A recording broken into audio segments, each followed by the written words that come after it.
Welcome to Leadership Unlocked, where we unlock the pivotal stories that shape extraordinary leaders. I'm Dusty Holcomb, and on this show, we don't just talk about leadership, we decode it. In every episode, we sit down with changemakers who've walked through the fire, challenged the status quo, and emerged with wisdom worth sharing. These aren't just lessons, they're lived experiences, real moments that reveal the mindset, the resilience, and the clarity behind lasting impact. Today, you're going to hear one of those stories. Our guest today is Brooke Greening, who's affectionately known as the Golden Terminator. We'll get into that in the episode. She's a sales coach who really focuses not on sales as something we do to someone, but as an opportunity to serve and help another find a solution to their pain. She has a strong heart based in a background of counseling, and it has a ministry background as well. With over 20 years in sales and a master's degree in counseling, Brooke helps service-oriented organizations overcome the barriers that are preventing them from connecting with their customer and creating lasting value. She's the mom to 3 wonderful kids, the wife to an amazing husband, and she's passionate about creating value and success in others.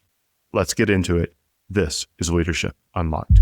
Brooke, I am so delighted that you carved out some time to spend with us today. And I've been just looking forward to this conversation because you have so much rich experience with sales, with life, with creating influence and impact in communities. There's so many places we could go. We'll touch on 1% of the things that we could and the places you could add value. But let me just say thank you for carving out time in your precious calendar for myself and for our audience. Oh, it's my pleasure. I'm excited to see what we end up talking about today. It'll be great. I am too. You know, it's kind of a little bit of a blank slate. I have a framework, but we'll see where it goes.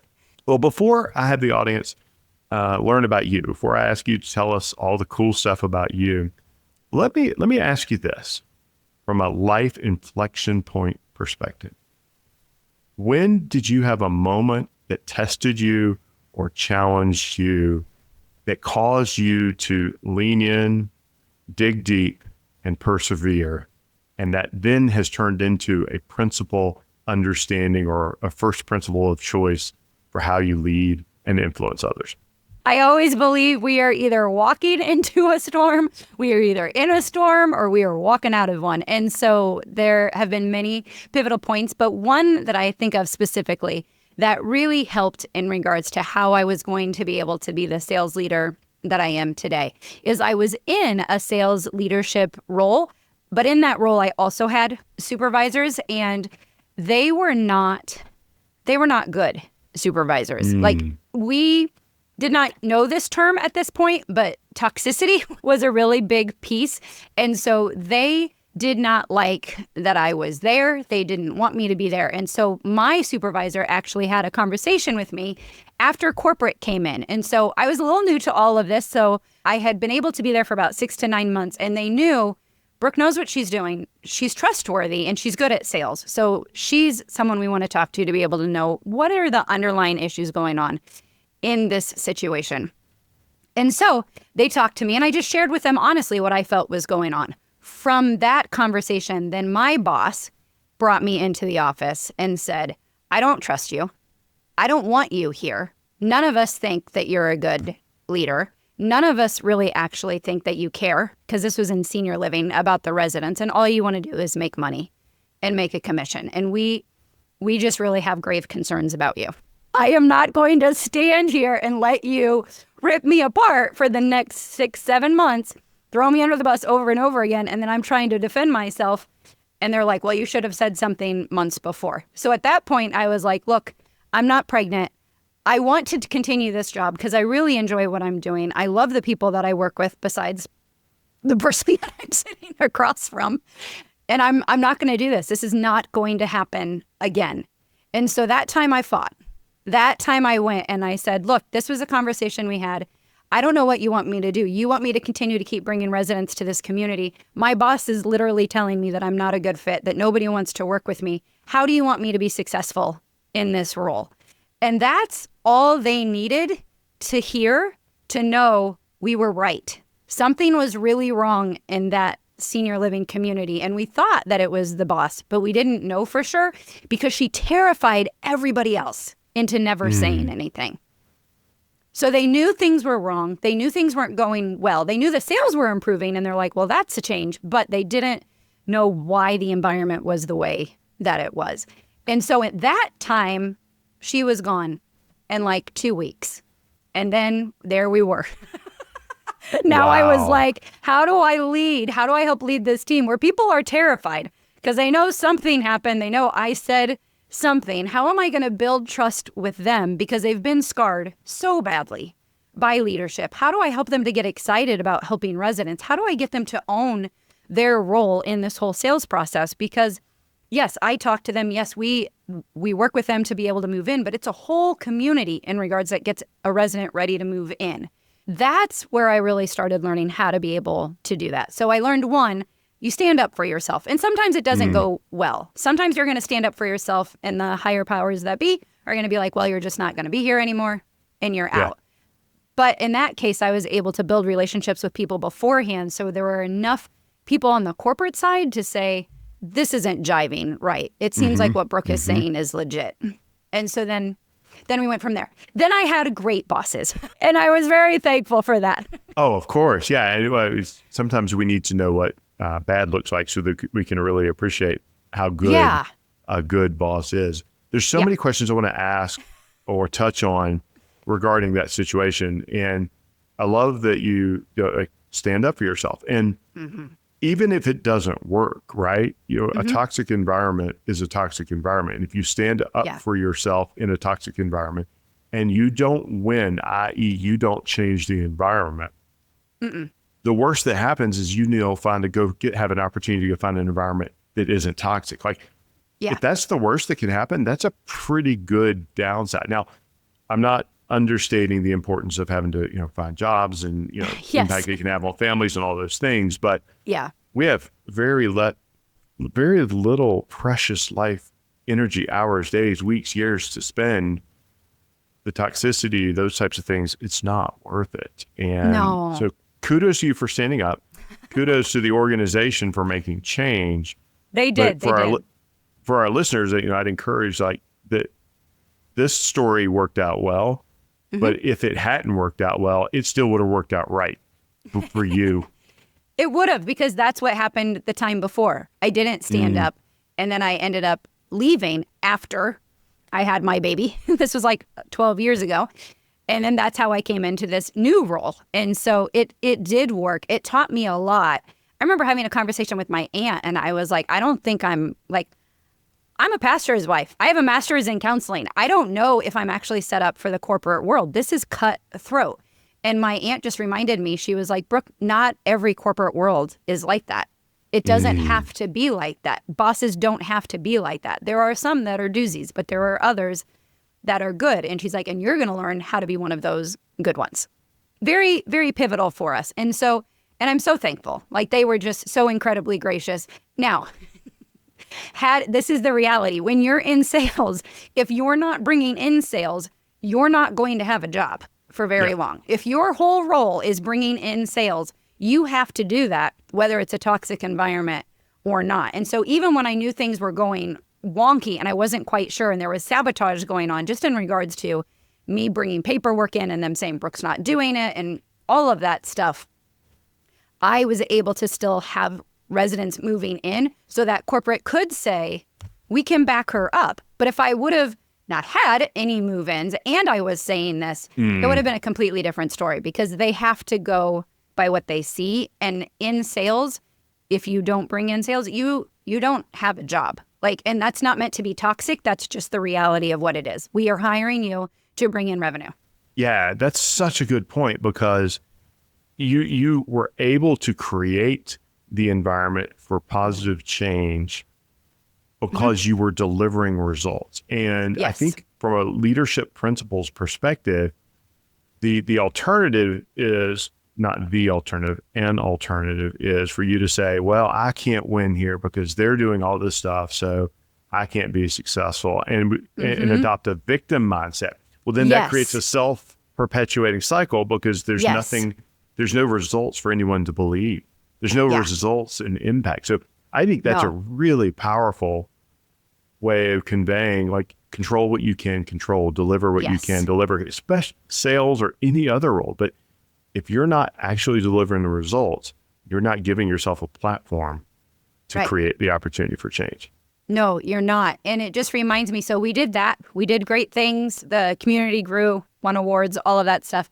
Then I moved and then I did it again and I walked into another community. But again, it was just that leadership wasn't quite there. But because we had learned all of the stuff in Chicago, we were able to apply it in Pennsylvania. And then from there, that's when I became a sales specialist. So that's when I joined the corporate side and they said, Brooke, now you go in. You go into the communities that are struggling and you fix them. That is literally your role. And then that's what led us to doing our business. So, but all that to say, I remember driving to another community and feeling like, how am I going to be able to show that I know what I'm doing? Because this is a hot mess. This is falling apart. And it was just realizing I'm going to control what I know how to control. I know how to do this. I know how to prospect. I know how to talk to people. I know how to get people behind it. We're just going to do it. And I don't care if people think this is a little unconventional. I don't care if people think you just think everything is sunshine and rainbows. They can think whatever they want. I know what to do and I know how to fix it. I'm writing down things that you haven't said, but that are resonating with me. And you said a minute ago, you learned a lot of things. One was stand up for yourself. And like that was your stated lesson. The thing that you didn't state as a key lesson that I took from this is number 2, deliver results. That's what gives you the opportunity, the platform. And then this third thing that you were just touching on is believe in yourself. You know what to do, and it doesn't matter what others think regarding anything, right? You know what to do. You have confidence. You have faith. You can seek to overcome. You can win people over to your side. You can seek to understand all the things, but don't let what others think influence what you know is right.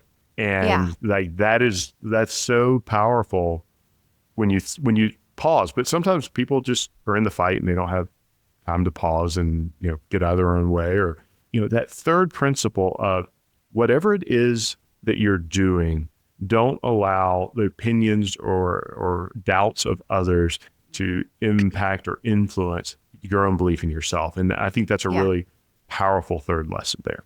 I say this a lot to myself. I say this a lot to my clients. Know who you are and own it. Know who you are and own it and then act like it. And so I was nicknamed the gracious Terminator because I was not a jerk about it, but I knew what needed to be done and we were going to get it figured out. And so I think a lot of times we get nervous and we feel like we're being pushy or we feel like we're being manipulative. You can go into a whole nother realm in regards to me being a woman and feeling like, whoa, where's my place? How do I do this? And just know who you are and that you have all of these experiences. You know what you're doing. It's not that you're being prideful and you're not listening to other suggestions and guidance. We're doing all of that all at the same time. But we know in our gut how to be able to move things forward. Usually by the time we're in leadership, like we know this isn't working. This is what do we need to do next? And so just commit to that and keep going and stop like trying to change everything. Just stick with it. This is not a Christian song at all, but it's like on Zootopia and the song is called Try Everything. And that's a lot of what we do sometimes as entrepreneurs. And it's a good thing. Like we know what we need to do. We're going to keep going. We might be trying different ways to be able to do it, but you have to be confident in what you're doing because nobody is going to actually stand beside you every day and say, go, go, go. You can do it. Keep going, keep going. And sales is a lonely world sometimes because especially if you're doing like one-on-one sales, a lot of it is on you. And so you have to be okay. You have to be okay to hear no. You have to be okay to keep going. You have to be able to do that. So just know who you are and own it. You get the award for being the first person to reference Zootopia on our podcast. And now I have this desire to go watch it, which is going to be great because my 8-year-old is going to love that. It's a good movie and the song is good. I can't wait. We have a car ride later. We'll be digging into it. Well, I won't be. I'll be driving. We just dove right in, and I knew that we would. Let's step back for a second and give our audience a little bit of introduction to you. Just give me a little bit about who you are, what you do, and we now know a little bit about how you got there. Talk to us about who you are.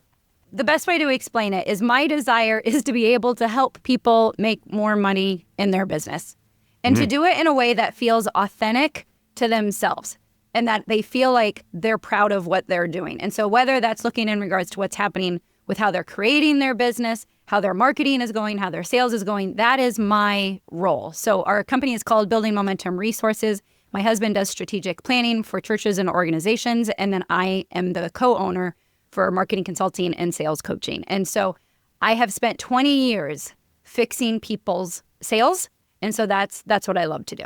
Okay, that is amazing. And by the way, I'm trying to decide if we're going to call this episode The Gracious Terminator. I've got all kinds of wonderful image art coming into my head, and we might have a little fun with this. Even if it we was don't also, they also nicknamed me Goldilocks because when I would go into rooms, like we had to create our model rooms, and I'd be like, who slept in the bed? Who did this? Who did that? They would call me Goldilocks.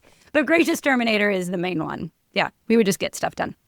Perfect. Get stuff done. That's so powerful. I'm coming away like already just 3 principles of Brooke, deliver the results. Deliver the results. It's amazing how that sets you up for success by credibility, by actions, et cetera. You mentioned a minute ago that you had this situation, you had a toxic environment and a bad boss. And, unfortunately, those are out there. And even today, even before, now we know what toxic environments are. It's a buzzword. But intolerable behavior exists because it is tolerated. And now there are people who are undoubtedly listening to this who are in those types of environments. And then you mentioned that you stood up, you had a platform of credibility, change was made, and then you had a good boss. Let's talk about the good boss. What was it from them or another? What was a principle or a philosophy that you picked up from them that you carry with you today? Leadership is all about service. And in the sales role, and when you're a director of sales, when you own the whole sales portion of it, and that means you're bringing in millions of dollars in for that community, you tend to think that it all rides on you. And in reality, there are pieces that do. Like if you don't hit your sales, you're the one they're going to be talking to. Nobody else. But it involves serving. And so in regards to that toxic relationship, even though I was trying to serve those people to help all work together, they had nothing to do. They didn't want to have anything to do with it. My 2 bosses that came in next helped me to see there are ways that you can be very genuine and work with them, but you have to work incredibly hard to build that trust because they're already hesitant towards you. You're in sales, you come walking towards them. That just means they have more work. That's all that it means every single time. And so you have to be able to serve them. You need to be able to show your gratitude towards them and that it's an all-encompassing act instead of it just being you. And so they helped me to see that. So when I would get frustrated and I'd be like, well, they did this or whatever, it was a good conversation of, but Brooke, what do you own? What do you need to do? And like my sense of righteousness was very, very high, but they were very gracious and they weren't backstabbing me on the way out. And so I knew they were for me. And because they were for me, I would listen to what they said. And so then that would come in regards to me leading our team. They knew I was for them.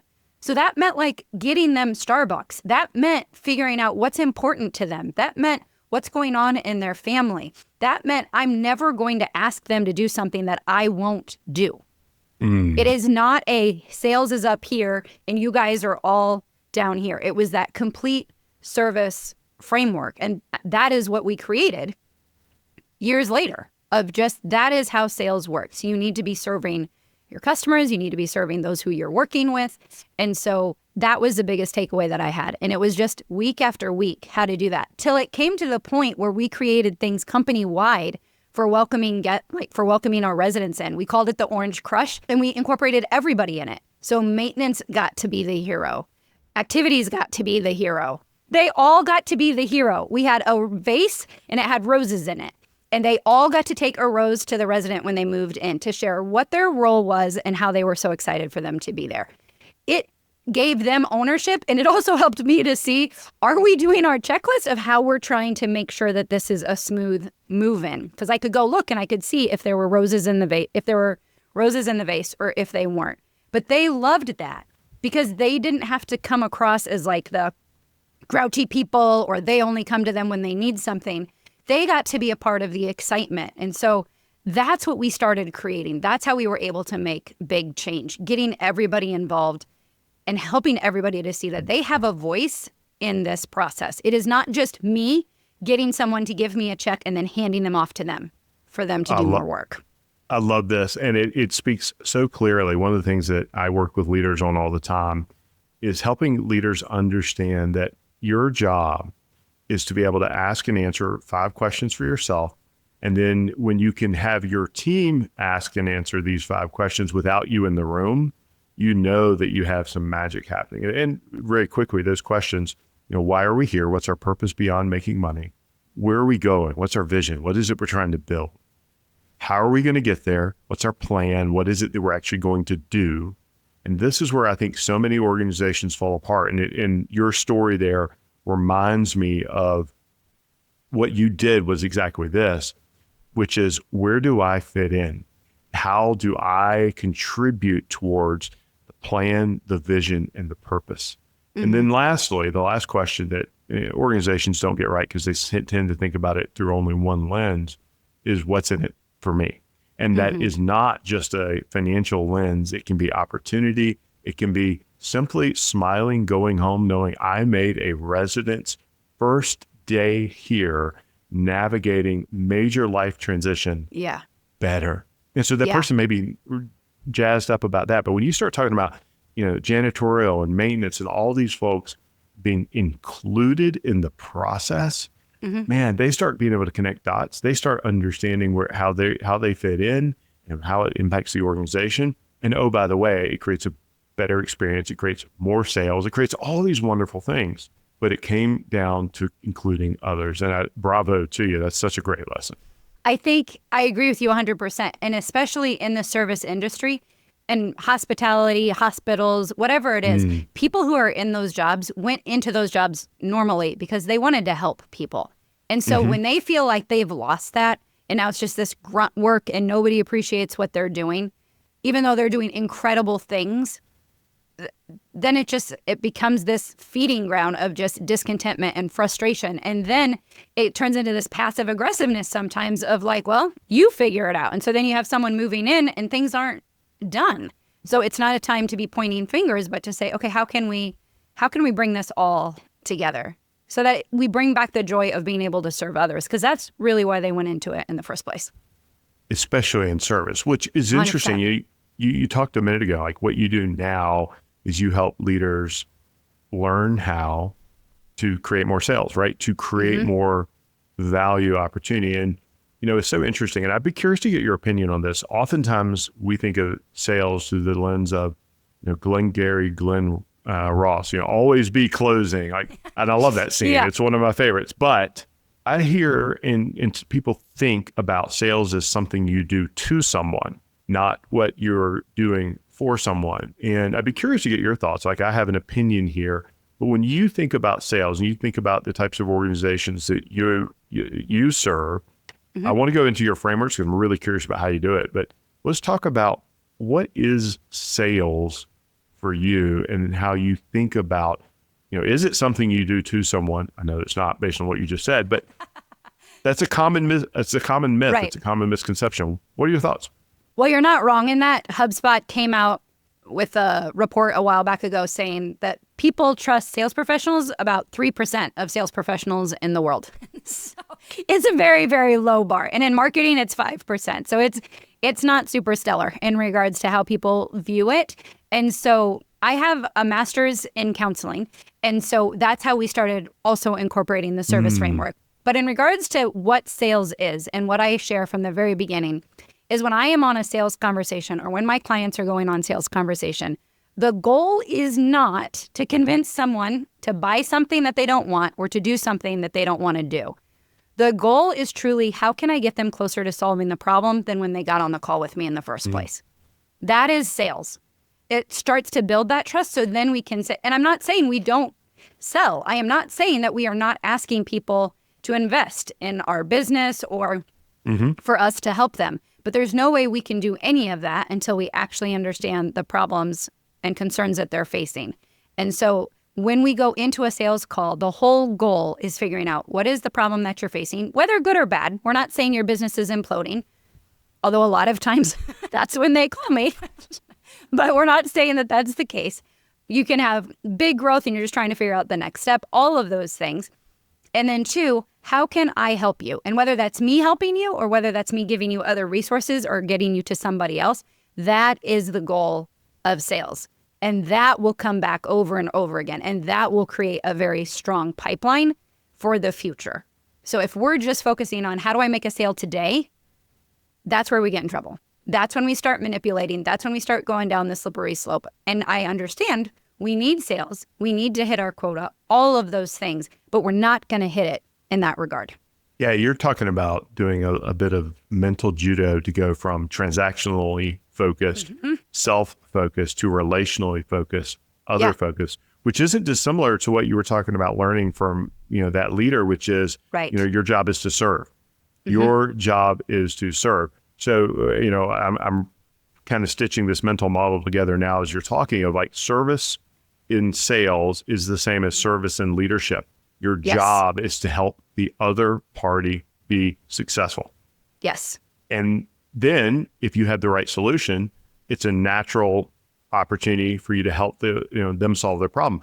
But you have an incumbent responsibility that if it's not the right product or solution for that problem that person has, to not sell them, to introduce, to help them actually solve the value. And that's where you landed that. And I'm like, that is so incredibly important because that's how you get into the 3%.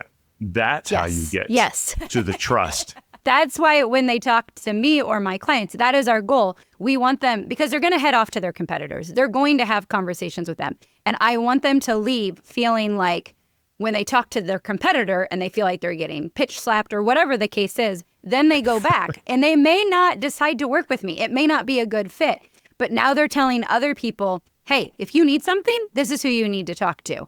Or now I have a different problem and Brooke was honest with me in the first round. She'll just be honest with me again. And so it just builds that trust and it just comes back. I can't tell you how many times people came back years later and said, okay, now we're ready to go. Now we want to do this. Now, like all along the line, I've continued to think about you.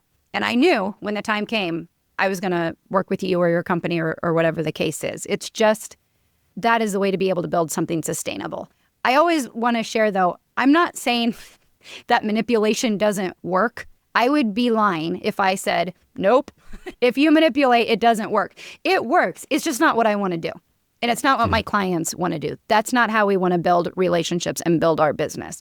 If you want to manipulate in sales, you can, and it'll work, but it's not going to be very sustainable. You're going to burn a lot of bridges on your way there. Yeah, it's not enduring and it's not durable. And it's what I would consider bad profits, right? Because you burn the bridge when you manipulate, because that means you are creating a falsehood to give a perception of value creation versus real value creation that will be discovered, that will be found out. And, for those in leadership roles, like that turns into bad profits because they don't become something that grows. It's almost like you're burying the talent in the earth as opposed to trying to find a way to create it, a return on it and to double it or triple it or all those other things. So I think that's a really powerful lesson. And like this weaving of an understanding of what sales is, which is to create value for others, and then align your offering to that if it works, that is sales. It is not what you do to someone. Let me ask you something. Are you leading off of instinct? I mean, you've got the vision, you've built the thing, but most leaders I talk to are still flying without a system. Vision to Victory, the mastermind, changes that. It's a 12-week experience where we install the leadership operating system you've always needed: purpose, strategy, cadence, metrics, execution. This isn't a course. It's not more content. It's a small group of leaders who are done chasing clarity and ready to lead with it. You'll walk out with a full leadership operating system, a trusted circle of peers, and a repeatable way to scale without losing yourself along the way. There are only 12 seats in this group, and most are already spoken for.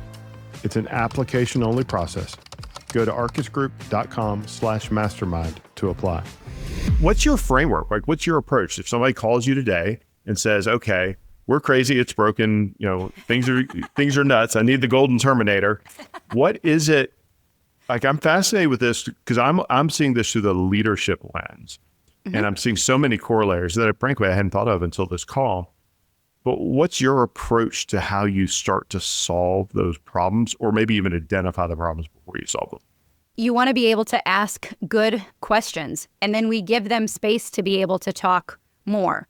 So what happens a lot in regards to our sales conversations and in regards to our leadership, we just want to fix it. We just dive in immediately and we just start trying to fix things instead of asking questions and giving them space to be able to share what it is. So like when I'm on a sales call, when I'm coaching my clients on sales calls, I literally have them look at a clock and say, okay, I'm going to ask a question and I'm not going to talk for the next 5 minutes. Even if I'm really excited and I know I can solve this, I know what needs to happen, I'm not going to do that. I am going to only validate what they're saying and then ask clarifying questions to be able to better understand. Because just in regards to sales, it's the same thing with leadership. We have our external problems, like these are the things that are right in our face, but those are not the things that are usually going to make change. It's those internal problems, what's driving them, what's motivating them. Those are the things we need to know. And they're not going to tell me that in the first 3 minutes. I have to help them to understand this is a safe conversation. I've already shared with you, like in regards to when we set the expectations, the goal is like, we're not going to try to do something that you don't want to do. I'm truly here to understand what you're facing and how I can be able to help you. If I can, fantastic. We're going to talk about what that looks like. If I can't, I want to be able to give you some other resources. So we're building that trust to the point of being able to start asking questions of what's really driving them and motivating them, because that is going to be determining whether they buy or not, and that is going to determine whether there's going to be change in leadership. Ask the right questions and then shut up and listen. Life is so simple, but you said, that's what we want to do. I mean, I've been guilty of this. I think every human being is like, oh, I can do that. And here's the 19 points of why this is the right solution. We do that. I teach some leadership courses and, all the time, like, that's what we want to do. We listen to respond. We listen to respond. And what you're talking about in sales, in life, in creating influence, because that's what we're really talking about here, is the ability to create influence. And then the other piece is only apply what it is that they're looking for. So yes, we're going to be quiet, we're going to be listening, but then when it's our turn to talk, when it's our time to verbalize the value and solution, because that's the V in our service framework, we are only going to talk about what we've just discussed. We are not going to overload them with all of the things that we can do, because that's not what they were sharing with us. So you have to listen and say, okay, this is what you talked about, and this is how we can do that. I was just speaking at a conference in Florida last week, and I was sharing with them a story that it reminded me of. So my daughter, Tora, who's 14, has had some serious medical issues, like just crazy stuff. Ambulance rides, PICC lines, emergency surgeries, things going septic, all of that. And so we have been in doctors' offices for hours and hours and hours. And doctors are really good at asking questions and listening to be able to understand what's going on. But what they don't do is when the conversation turns and they're getting ready to tell me what we need to do next and the next steps that need to take place and how they're going to help solve the problem, they don't give me everybody that they've ever helped and every diagnosis that they ever gave and every piece that needs to happen and every medication that they've ever offered. They just give me what we've talked about. And it's the same in our leadership and in our sales conversations. We can't overwhelm them, because as soon as we start listing things that they didn't say, now their mind is like, maybe I agree with that, or maybe I don't. And then that trust starts to waver again, because they're like, well, actually, I don't know if you're going to be the right person to help me, because that's not actually the problem that I'm facing. So less is so much more. listen, and then only connect the dots. There will be other times when we can talk about other things that we do. I'm not saying we never share it, but in that moment, just don't overwhelm them. 100% agree. And it's so hard to do from a psychology perspective because we want to talk about, we put a lot of blood, sweat, and tears in building a product or in understanding a product. And we have, 4 pages of PowerPoint we still need to get through, whatever that is. Right. It isn't about you. No. Like that, Not at it's all. just it's not about me. It's not about what I'm selling. It's about the value we're seeking to create, the problem we're helping to solve. And if the Venn diagram overlaps between your problem and our solution, we talk about all of those things within that overlap. That's a really powerful mental model that I have not, again, I love thinking models, but I have not thought about the customer's problem and our solution, and then listening to understand, and then only talking about the things that overlap. Yes. That is so powerful.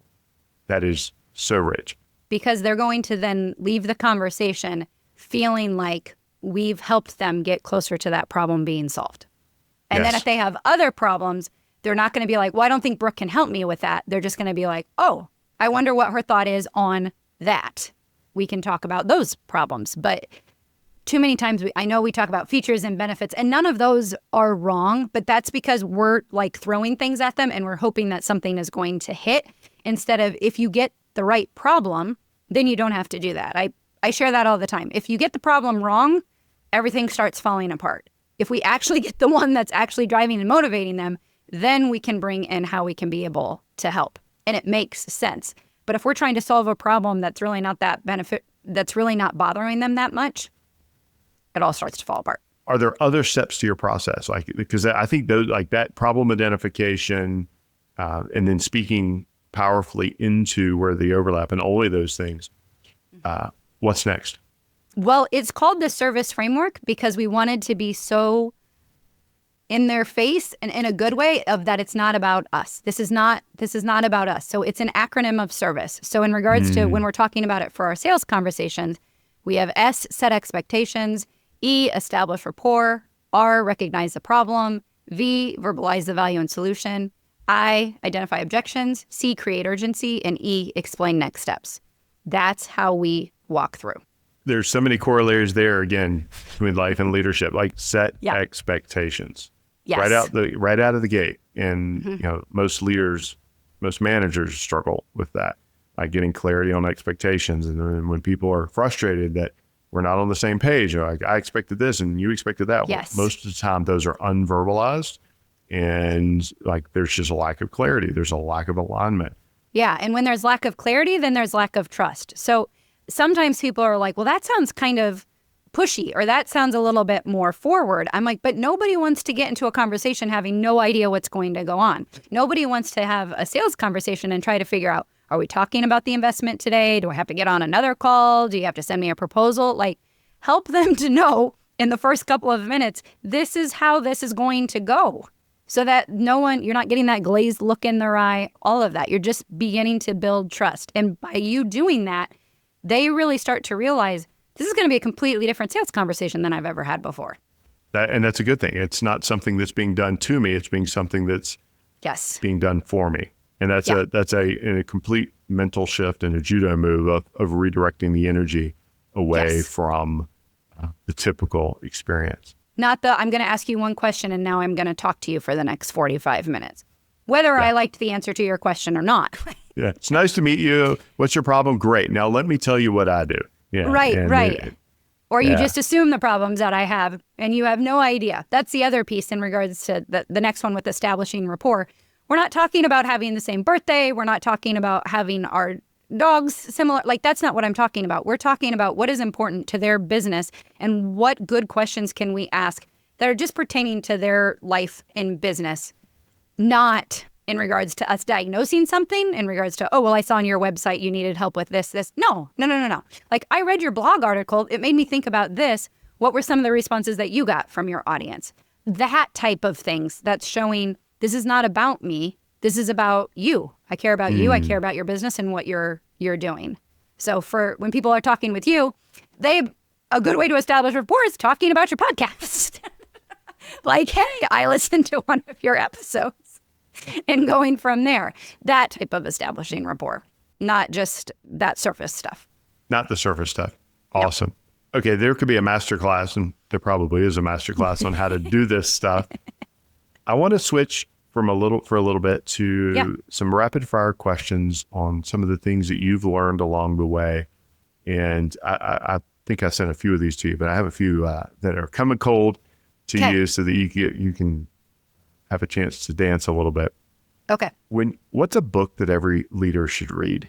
One of them that I read is like Rhythms of Daily Life. And I'm trying to remember who the author is because I forget that. But it's very helpful just in regards to my husband went through Patterson. And so it helped us. We did a life plan. And it just talks about all the things that you need. You need rhythms in regards to friends. You need rhythms in regards to your downtime. You need rhythms in regards to how you're creating and what you're doing in your business. And so that would definitely be one of them. I'm a strong believer, so the Bible is a big one that I read on a regular basis. And then there's another book called The Business of Stories. And so that just helps a ton in regards to how do we talk about our business, how we can help in a story framework. Then obviously there's Donald Miller, Building a Story Brand, Marketing Made Simple. Those are ones that I use in regards to what we do. Got it. And love all of those. I have not read Rhythms of Daily Life or The Business of Stories. So I'm going to add both of those. Do read the Bible, and I do read, huge Donald Miller fan. So those I know well. I'm making a note here because I want to write that. I'm going to read both of those. They make a lot of sense. They're really good. And then she created a second one called Building a Resilient Life. So you work through the rhythms and then things happen. And so how do you build resilience? That's her second book. Yeah, we'll go down a little rabbit trail. So for a second, it's so easy. You can build a rhythm and then something's going to happen, right? It could be as simple as you wake up and the coffee machine doesn't work, right? Now your whole rhythm's out of whack for the day. That's about as minor as I can think of. But then we get to choose whether or not that redirects our entire day or it's just simply a little bit of a pebble under the tire and we don't even notice it and we just move on. So I can't wait to read that and then the follow-up because you're right. If we design a good system, but then we don't have the resilience to change and adapt when things don't go that way, we're setting ourselves up for failure. And for me, that daily rhythm was really helpful because in regards to Gracious Terminator, all of that, I would not put a lot of stock in the rest portion of it. It was just like, we have all of these things we have to do. We have the sales that we need to do. I'm a mom of 3. I've got my husband's in ministry. We're in church plan, all of that. And so you start to look as rest is not doable. And then I would also put that on my husband, like, well, if I'm not resting, you can't rest. And that is not sustainable. There has to be a rhythm of being able to rest. And so that's where it was really, really helpful for us to figure out, one, how can I incorporate it? But then how can I also help those that I love most to be able to do that? Because you can unintentionally make it, what word am I looking for? You can make it seem prideful and that it's a luxury instead of it needs to happen. We were created to rest. And if we don't, it'll fall apart. It'll fall apart. Okay. What is one daily practice that you follow that makes you a better leader? I really try to go on a walk every day. I need to go out. I need to clear my head. I use it to either listen to music, pray, even think about like what I'm doing from a content standpoint, clients that I'm working with. But I really try to go on a walk. When I don't, it's pretty obvious in our home and in our business because you need to get out, especially when you're working from home a lot and you have a lot of virtual trainings going on and all of that. You can get kind of stuck in your house. And so I really try to do that. That's important. And then I also really strive to be able to read my Bible and pray every day because I am not the one that's ultimately in control. I'm not the one that's going to make the best decisions. And so I want to continue to keep going to the one who is and be led by him. What is a leadership myth that you would like to debunk, disprove, and just something you don't buy into? Yeah. One of the leaderships is people feel like they're in danger if people, quote unquote, below them or people that they're coworkers with or whatever term you want to use are doing better than they are. And so they get really nervous and they're like, no. Like I have to continue to have this facade that I'm better than everybody else instead of encouraging them to continue to keep growing, whether they go past you or they don't. And so when you have that leadership mentality that you're it, that you're the answer to everything, then that's when it starts to get really uncomfortable for everybody, including yourself, because then you're feeling like you're constantly checking yourself. You have imposter syndrome. You're comparing yourself instead of saying, no, the goal is for everybody to rise. So how do we do that? Goes back to it's not about you. Right. No, it's not. The other piece is, and it's not maybe leadership, but I just believe it with all my heart. You don't have to be a jerk to be good at sales. Like there's a way that you can serve others and still be able to meet your quota, be able to exceed your goals, all of that. You don't have to be a jerk. And I feel a lot of it is, no, you have to have like this sales bro mentality and you have to manipulate or you have to bulldoze, and you don't have to. Absolutely don't have to. Yeah, you don't have to be a micromanager to win. You don't have to be a jerk. You don't have to be the no asshole rule is a real big principle. And it does in every role in the organization. Makes all the difference in the world. Okay, last rapid fire question. When you go home at the end of the night or when you shut it all down, what has to have happened during the day for you to say, today was a good day? A sale. If you said anything else, I would have been disappointed. That is the gut of me. I'm like, oh, it's a sale. It's totally a sale. But it's also, sometimes obviously that doesn't happen every single day, but it is truly feeling like I had goals set. We were able to meet those. We were able to keep going. If I'm not white knuckling it through the whole day, whether it's trying to manage family and business and all of that, that's a good day. And so, yes, sales, awesome, 100%. And that is me. That is my internal drive. But on top of that, just I had goals and we were able to meet some of those. And then the other piece would be, did I make a difference? Like whether I made the sale or not, did I end the call and they were like, that was really, really helpful. Thank you so much for what you did. That's when I feel like it's been a successful sales call. I'm thinking about this, like you said it quickly and not flippantly, like a sale. Yeah, that is a good thing. And I immediately decoded that to be using your serve model. The sale is an outcome that is a reflection of I listened, I created value, I listened, I understood, I presented a solution, and the customer can be pain-free. They have agreed to embark on a journey to solve their problem. That is what a sale is. It isn't what we did to someone. It is the first step in a journey to helping someone overcome a pain, a problem, whatever it is that's a gap. That's what the sale is. And so, yeah, it's easy to say, yeah, we hit it. But much more importantly, we moved someone closer to where they want and need to be. And through the service framework, we're not worried about hiring clients that aren't a good fit. Because if we did it the right way, it is truly going to benefit them in regards to us being able to work together. There is no mystic, oh, I hope this works. I hope it, we've already been able to uncover what they're needing and how to be able to help them. So there's not going to be guesswork on the other side. Brooke, where can people learn more about you and what you do? And if they're interested, how can they dig deeper in turning sales from something they do to people to another way that they serve?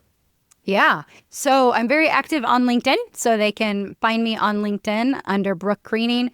Our website is buildingmomentum.info. And so that has all the different things that we do in regards to sales and marketing. And then I also do a podcast. And it's a quick one. It's like 10, 15 minutes. And it's a Dear Abby type of situation. So where people have sales questions, they ask them anonymously a lot. Because they don't want to, and I understand they don't want to say what's going on. And then I just answer them. And so I send those out every Thursday. So those are great ways to be able to get connected. The other piece is I also have a service framework. So what we talked about today in that service framework, the service sales framework, I have an assessment. And so happy to offer that to your audience. It's completely free. They can take it and then get some feedback in regards to how they're leading their sales conversations. That would be amazing. How would they find that assessment? It's buildingmomentum.info/assessment, and I can give you the link as well. Perfect. We'll put that in the show notes, and I think it'll help. If it helps others, create an unlock and create some momentum within their organization, where sales is the result of having an opportunity to create value for someone else. And make no bones about it. We're here to sell. That's why businesses exist. But when we can link it to the results we're creating, that's incredibly powerful. Brooke, thank you so much for your time today. Thank you for leaning in. This has been fun. I feel like we could have talked for hours more. I thoroughly enjoyed this, and I cannot wait to continue to learn from you and to continue to figure out how to celebrate the sales at the end of the day, because leadership is influence. Sales is the opportunity to create an influence on others. So thank you so much. Oh, you're welcome. Thank you so much, Dusty. It's been a pleasure. Hey, before you go, if this episode helped you see leadership differently, I have 3 personal requests. First, and this is the most important one, share this with one leader who needs it. Think of someone in your network who's frustrated with their team's execution or is trying to scale their own impact. Copy this episode link right now and text them, "Hey, I just listened to this episode and I think you'll get real value from it." That simple act of sharing, that is servant leadership in action. Second, subscribe to Leadership Unlocked. Whether you're on Apple Podcasts, Spotify, YouTube, or your favorite podcast player, just hit subscribe or the follow button. That way you won't miss the next episode, and it helps us reach more leaders like you.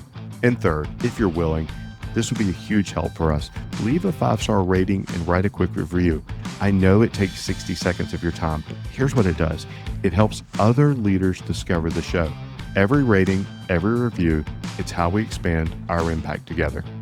So those 3 things: share with a friend, subscribe, leave a review. I'm deeply appreciative, and that would give us so much help. Thanks for being part of the Leadership Unlocked community. Now go create some clarity for others.